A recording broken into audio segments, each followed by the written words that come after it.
Jonathan Adams with Adams Gift Body Scrubs. Please come up. My company's name is Adams Gift. I'm new. I'm just started 4 months ago. I started in January. As of right now with my business, I'm just looking for investors. Exposure obviously is the most important aspect for almost any business. What areas right now are you penetrating to get exposure in? What's working so far? Put a video together as soon as you can, however you can. The experience, testimonial, benefits of your product. So what we'd like to know is you're going to tell us about yourself, who you are, what you do, and how long you've been doing it, and maybe something you may need coaching on or what challenge you may have. Okay, so a lot of my work I do with real estate investors. Do you have a website? I do. Okay, excellent. A www.altogetherfunding.com. Have you considered automation or kind of client relation or kind of filtering the type of clientele that come and see you?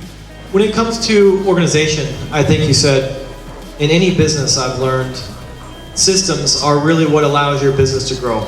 There's a great quote by Mark Gerber. It says, systems permit ordinary people to achieve extraordinary results.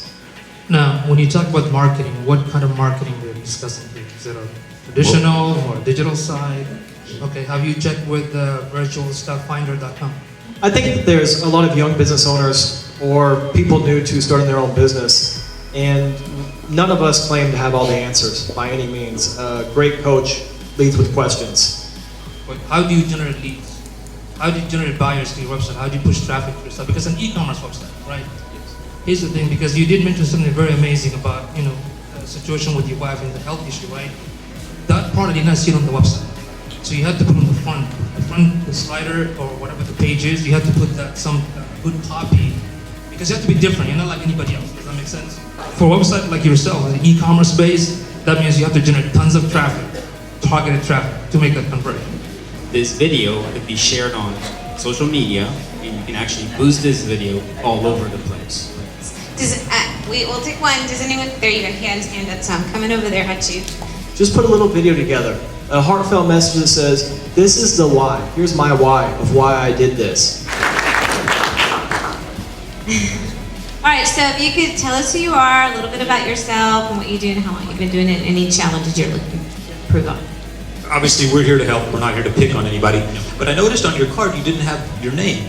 Well, that's because that was the original card I printed up. I do have a pocket full of cards with my name. Okay, awesome. Congratulations. The reason I say that, No, I went to an event the other day, and it was a networking event, and I got some cards from everybody, and 3 people didn't have their email address on their card. My question is, in every business model, what's the monetization factor? How do you make money on this? The adage, if you build it, they will come, is nonsense. You have to build it, and you still have to market the heck out of it, and you need to provide enough value that people will say, the Facebook is the greatest example that we'll have. Hi, Wood Gaskins. I own a small gambling company called Tabletop Generals. I was wondering if you have considered using bots to crawl the MeetUp, the other various calendars, and import events using keywords. So once again, that's sabusinesscalendar.com. Michael, thank you for coming up. I hope you guys learned something. Thank you.